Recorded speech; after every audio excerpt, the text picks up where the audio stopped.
My people think, and I agree with them, that Epstein was a pig, a P-I-G pig. My people think that this is no country for creepy old men. Damn! First Marjorie Taylor Greene and then Kennedy. At this point, Trump is going to have to turn to his least loved son for support. My people believe, and I think they're right, that Epstein trafficked young women, some of whom were minors, to himself. But here's the issue. My people want to know who else, if anyone, did Epstein traffic young women to? And if they were punished, how were they punished? And if they weren't punished, why? Now, President Trump has turned that issue over to Attorney General Bondi. And I don't know how she is going to answer that question for the American people without releasing all the records. Maybe she can, but I just don't think this issue is going to go away until that issue is addressed and answered to the American people's satisfaction. Yeah. And I may end up with a sombrero on my head for saying that, but that's the way I see it. The fact that Senator Kennedy, the one who has basically said the most outrageous and nonsensical things because it was in support of Trump, has actually come out with some distance around it, admitted that the American people will not stop until they get answers around Epstein and who exactly all trafficked these women and were pedophiles. It's a stunning admission from Kennedy. And of course, it comes after Marjorie Taylor Greene, who has made a mainstream media tour criticizing Republicans all after she saw and heard from the Epstein victims. Is it a coincidence? Is it strategic? Is it both? The fact of the matter is MAGA and the Republicans are fracturing over even the release of some of the emails by the Democrats on the Oversight Committee.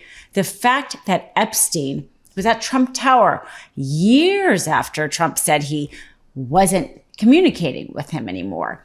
They were in the same vicinity in Thanksgiving while Trump was president the first time around.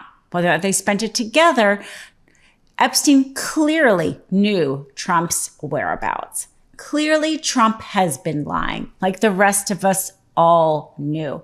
And we see Trump and MAGA not being able to, frankly, give a defense to this. Megyn Kelly went on her show and actually had the audacity to try to somehow excuse Epstein's pedophilia.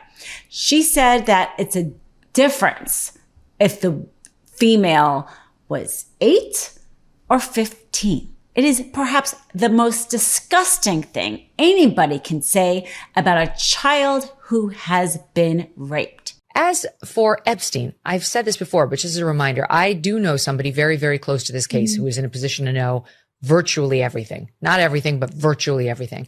And this person has told me from the start, years and years ago, that Jeffrey Epstein, in this person's view, was not a pedophile. This is this person's view, who was there for a lot of this, but that he was into the barely legal type. Like he liked 15-year-old girls. And I realize this is disgusting. I'm definitely not trying to make an excuse for this. I'm just giving you facts.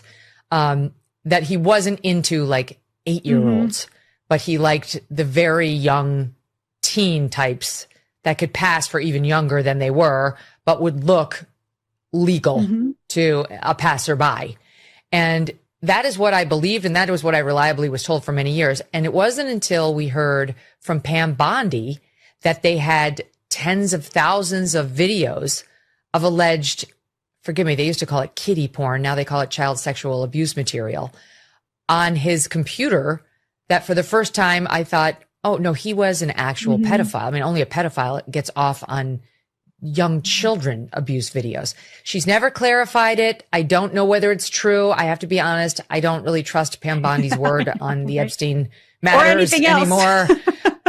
Yeah. So I don't know what's true about him, but we have yet to see anybody come forward and say, I was I was under 10. I was under 14 when I first came within his purview. You can say that's a distinction without a difference. No, it's not. I think there is a difference. Yeah. There's a difference between a 15-year-old and a 5-year-old. You know, it's just whatever. The thing is Virginia Giuffre in her memoir talks about Epstein using basically that same defense. He says, because the fact that consent ages vary in different states, that there is some ambiguity. And therefore, that ambiguity means that he can rape children. And stunningly, we see Megyn Kelly say that there is a distinction between a child, regardless of that child's age. This is how far MAGA and Republicans are having to go, because at some point you are trying to defend the indefensible. You are going to that point instead of just being willing to admit what it is. Raping children is wrong, regardless of their age. If they're under 18, they are children, and raping them are wrong. Sex trafficking somebody who's over 18 is wrong. Sex trafficking is wrong.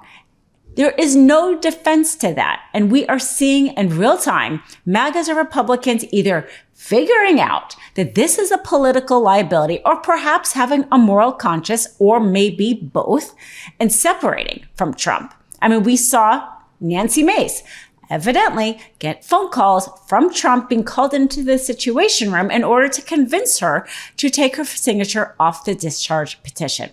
Whether or not she did it because she herself is a victim, which she is, and also maybe because she realizes that this is a political liability, and maybe both. I got to give credit to Lauren Boebert to walk into the White House, the center of power, the free world, really, and to sustain that and to come back out and to be solid, and also to Nancy Mace and Marjorie Taylor Greene. There was all the speculation that they might take their names off, and they never did. So it's not a hoax. It's not a moot point. It is a very serious thing. There are 1,000 victims, and there are survivors who have had a press conference with Ro Khanna and I, and that's what we're fighting for, justice for them. Did y'all talk to them at any point during this, as the White House was making clear they were targeting these members? I talked to them. I don't want to say which one I had this conversation with, but one of them was told, we can't let Massey have a win. How petty is that? I mean, this is more than about political wins. It's about getting transparency and justice, which, by the way, this administration promised. You have the vice president, J.D. Vance, you have the AG, you have the FBI director. They've all done a 180 on this. So the White House said to one of these members that they didn't want you to have a win here. That's correct. Or we see the flip, Megyn Kelly's, who see what it is and are still not willing to say what it is. They're holding on to this idea that they can get through anything if they have Trump's coattails. But the fact is, this issue is a bipartisan issue. Every American cares about what happens to children.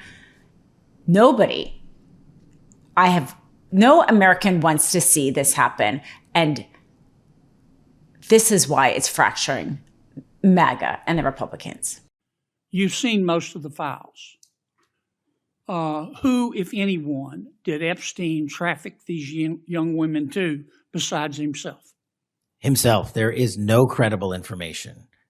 None. If there were, I would bring the case yesterday that he trafficked to other individuals. And the information we have, again, is limited. So the answer is no one? For the information that we have. In the files? In the case file. Okay. Thanks for watching.